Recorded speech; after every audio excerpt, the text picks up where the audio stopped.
안녕하세요. 여러분의 취업 도우미 KR저빈NL 리크루터 유진입니다.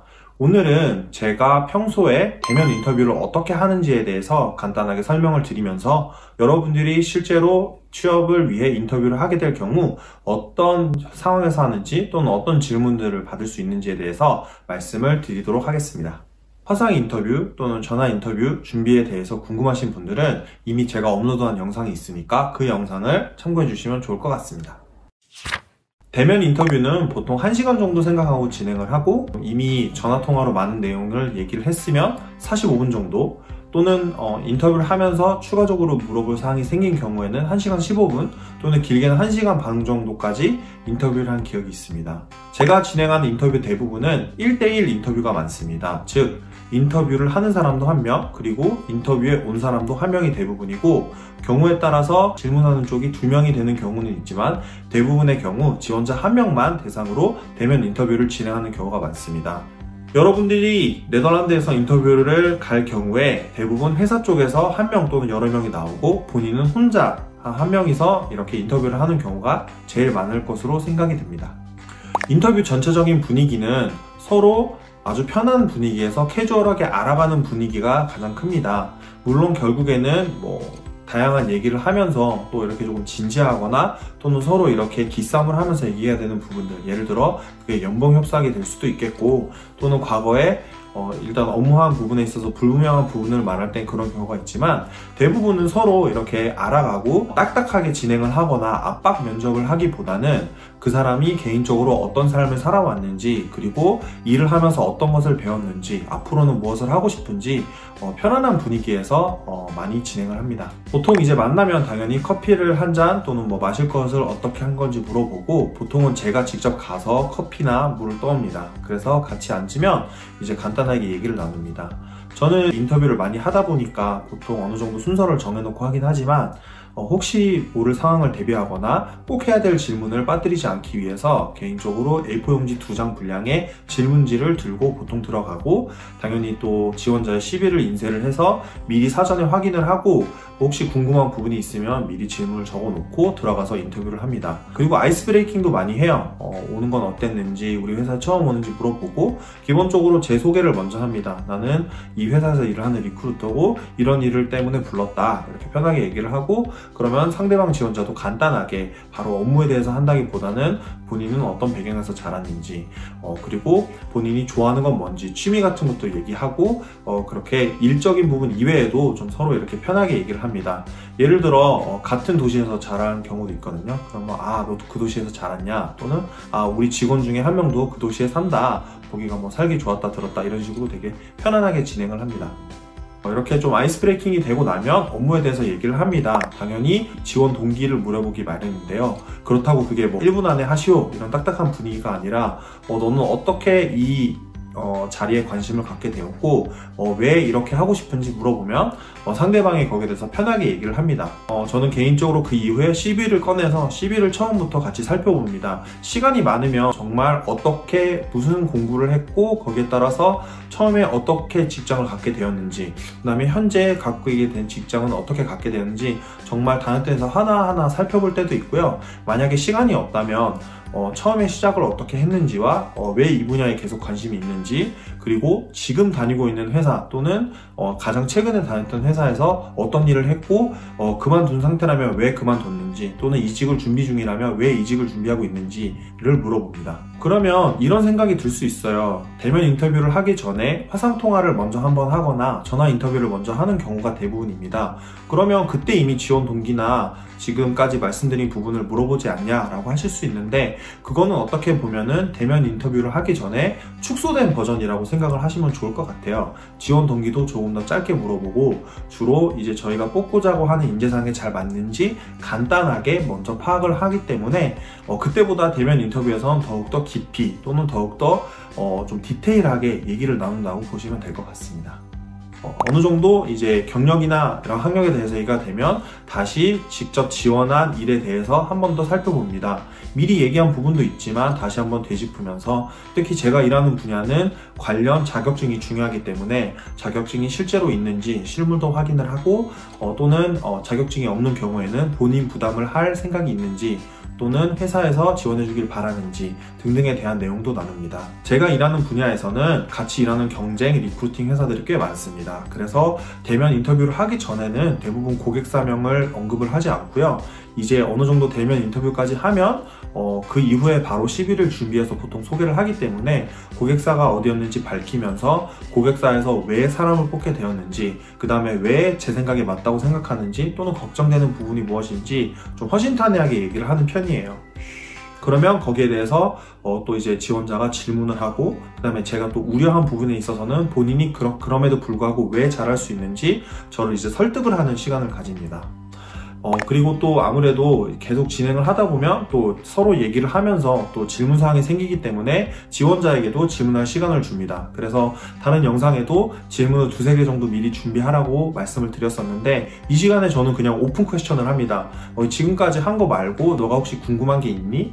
제 입장에서는 리크루터로서 지원자가 궁금한 사항을 모두 해소를 시켜서 본인도 100% 확신을 갖고 해당 고객사에 소개를 하는 것이 목표이기 때문에 지원자가 무엇을 궁금하는지도 아주 중요하게 생각하고 그 질문에 대해서 바로 답변을 할 수 있으면 하고, 혹시 답변이 되지 않으면 이후에 확인 후에 따로 이메일이나 전화로 알려주겠다고 합니다.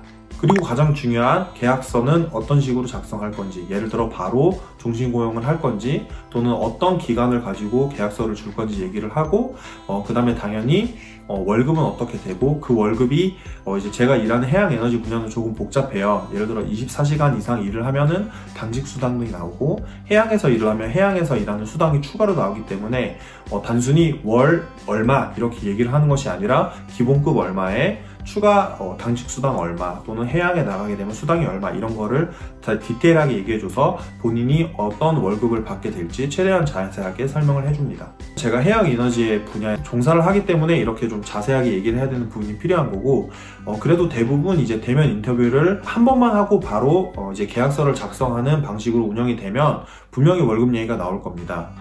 이미 희망연봉을 제시를 했다면 거기에 대해서 다시 한번 얘기를 할 수도 있고요. 희망연봉에 대해 아직 얘기하지 않았다면 월급을 얼마 받고 싶은지 물어보고 거기에 대해서 본인이 원하는 걸 좀 제시하고, 어떤 리크루터는 거기에 대해서 바로 가능하다, 못하다 이렇게 얘기해 주시는 분들도 있고, 만약에 본인이 결정 권한이 없으면 나중에 다시 얘기를 해주겠다, 이런 식으로 아마 얘기가 오갈 겁니다. 여기서 팁을 하나 드리자면, 여러분들이 이미 지원하면서 생긴 궁금증이 있잖아요. 그거는 그 인터뷰를 갔을 때 꼭 질문을 다 해서 여러분들의 그런 궁금증을 꼭 해소하시기 바랍니다. 리크루터 입장에서는 그 대면 인터뷰가 끝날 때까지 아무런 질문이 없다가 나중에 끝나서 나 이거 못 물어봤네 그러고 나중에 다시 추가 질문을 하게 되면 우리 회사에 관심이 없어서 대면 인터뷰 준비를 설렁설렁 했구나 라는 생각이 들 수 있습니다. 따라서 미리 본인이 하고 싶은 질문을 잘 준비해서 만약에 질문이 너무 많다는 생각이 들면 심지어 미리 인터뷰에서 물어보고 싶은 게 있다 하고 메일로 미리 공유를 하는 것도 방법입니다. 그러면 리크루터는 거기에 따라서 인터뷰 전에 준비를 할 시간이 있기 때문에 여러분의 궁금증에 대해서 미리 준비를 하겠죠. 이런 것도 방법입니다. 인터뷰가 끝나기 전까지는 궁금증을 해소해야겠다는 부분은 꼭 질문을 하시는 게 좋습니다. 제가 개인적으로 자주 쓰는 질문이 하나가 있는데요. 긴장을 풀게 해놓고 마지막으로 사실은 조금 이렇게 엉뚱한 질문을 할 때가 있어요. 그 질문은 바로 내가 왜 다른 지원자들도 많은데 너를 뽑아야 되냐 라는 질문입니다. 대부분의 지원자들은 편안한 분위기로 인터뷰가 진행되다 보니까 마음을 좀 놓고 있다가 이 질문을 듣게 되면은 말문이 좀 턱 막히는 지원자들이 있었어요. 그런데 대부분의 사람들, 좀 이렇게 동기부여가 됐던 사람들은 본인이 잘하는 점을 이렇게 부각을 하면서 이런 점 때문에 꼭 나를 뽑아줬으면 좋겠다 라고 이렇게 얘기를 하는 분들도 있고요. 어떤 분들은 정말 당황을 해서 시간을 달라 라는 분들도 있었고, 어떤 분들은 아예 대답을 못한 분들도 있었어요. 캐주얼하게 진행이 되는 건 맞지만 가끔은 쉽게 대답하기 어려운 질문들을 할 수 있습니다. 생각보다 대답하기 어렵거나 곤란한 질문도 받으실 수 있다는 것은 준비를 하면 좋을 것 같습니다. 또 한 가지 팁을 드리면 결국에 인터뷰라는 거는 흔히들 말하는 쌍방향 소통이에요. 그래서 혹시나 인터뷰를 하는 사람이 조금 더 생각보다 빨리 끊는다, 또는 여러분들이 대답이 거의 끝난 것 같은데 한 번이 아니고 2-3번 좀 더 기다리는 눈치다, 그러면 여러분들이 대답하고 있는 길이나 템포를 좀 조절을 해야겠다는 좀 순간적인 판단이 필요할 수도 있어요. 어떤 분들은 긴장을 하면은 말이 너무 많아져요. 그래서 제가 질문을 하나 했는데 그 질문에 대해서 거의 5분 동안 긴장을 해서 무슨 말을 하는지도 모르는데 일단은 너무 잘하고 싶으니까 대답을 하는 경우도 있고요.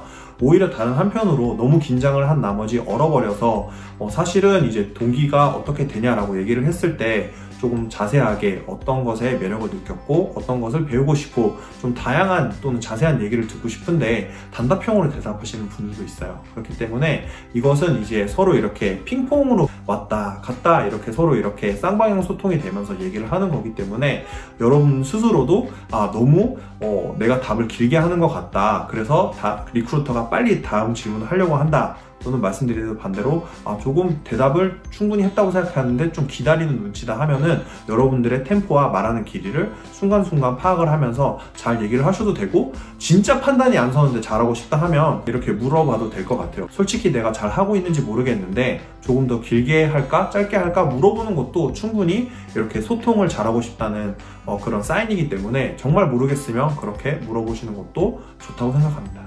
그러면 이제 마무리를 하면서 질문이 혹시 더 있는지 한 번 더 확인을 하고 이후에 어떻게 진행할지 안내를 합니다. 혹시 인터뷰가 더 있으면 인터뷰가 언제 예를 들어 일주일, 2주일 이내 다시 잡겠다, 또는 이제 저도 팀원과 보통 상의를 해야 되거든요. 팀원과 상의를 하고 계약서가 작성을 할 수 있으면 통보를 하겠다, 어떤 타임라인으로, 그러니까 그게 몇 주 안에 하겠다, 이런 식으로 정보를 제공을 합니다. 제가 개인적으로 전반적으로 느낀 점은 제가 통하는 대부분의 사람들이 네덜란드 사람들 또는 유럽 내에 거주하는 사람들인데요. 대부분 사람들이 이렇게 캐주얼하게 편하게 하는 인터뷰 방식에 되게 익숙하다는 겁니다. 그래서 여러분들도 인터뷰에 임하실 때 너무 긴장하거나 이렇게 딱딱하게 하시지 말고 서로 알아가기 위해서 또는 나는 어떤 동기를 가졌는지 편하게 얘기하기 위해서 여기에 왔다라고 생각을 하시고 침착하게 본인이 어떤 동기로 지원을 했는지, 왜 이 일을 하고 싶은지, 어떤 조건에서 하고 싶은지 당당하게 인터뷰를 하면은 좋을 것 같습니다. 여러분들이 너무 오랜만에 인터뷰를 가게 되거나 또는 정말 인터뷰 경험이 없다고 생각하면 모의 인터뷰로 연습을 하는 것은 몇백 번, 몇만 번 추천드립니다. 저 같은 경우에도 인터뷰를 처음 할 때 너무 긴장이 돼서 아내와 예상 질문지를 놓고 인터넷에 검색해보면 많이 나와요. 인터뷰 퀘스처네어 또는 특수한 분야의 인터뷰 때는 어떤 질문을 하냐, 구글링을 해보면 정말 많은 정보가 나오거든요.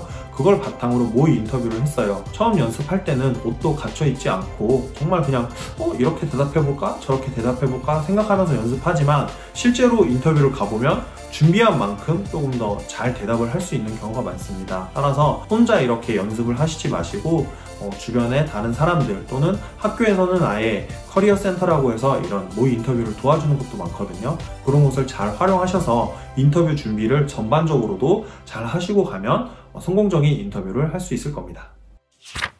오늘은 대면 인터뷰를 제가 어떤 식으로 진행하는지, 그리고 여러분들이 알아두시면 좋을 만한 정보를 조금 모아서 말씀드렸습니다. 여러분들이 이미 대면 인터뷰를 하고 있다는 것은 CV 스크리닝을 넘어서, 그리고 전화 인터뷰나 화상 인터뷰를 넘어서 실제로 여러분들이 하고 싶은 일에 정말 많이 가까워졌다는 뜻입니다. 그렇기 때문에 말씀드린 대로 연습도 많이 하고 사전 정보도 많이 파악하고 인터뷰하는 당일에도 침착하게 그리고 자신있게 잘 하셔서 성공적인 취업을 하면 좋을 것 같습니다. 다음에도 또 좋은 내용으로 다시 찾아뵙도록 할게요. 안녕!